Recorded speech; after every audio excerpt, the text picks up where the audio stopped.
Hayaan mo ang mga babae ang siyang humabol sa iyo. Bakit ikaw ang laging tumatakbo? Bakit ikaw ang laging nagmamakaawa para sa kaunting atensyon? Sinayang mo ba ang oras mo para lang maging aso na naghihintay ng tira-tirang pagmamahal?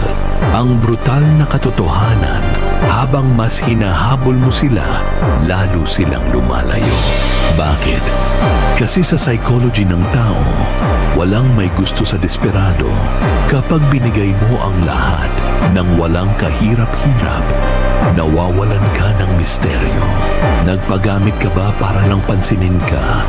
Ibinaba mo ba ang standard mo para lang hindi ka iwan?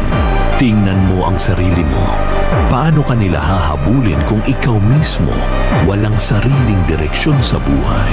Imbis na habulin mo sila, bakit hindi mo habulin ang mga pangarap mo?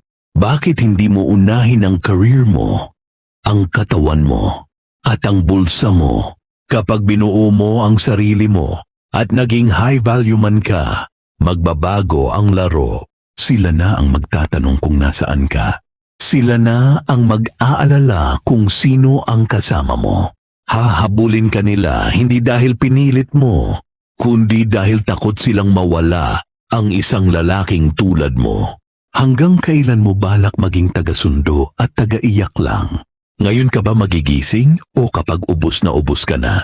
I-follow mo ang account na ito kung handa ka nang baguhin ang tadhana mo.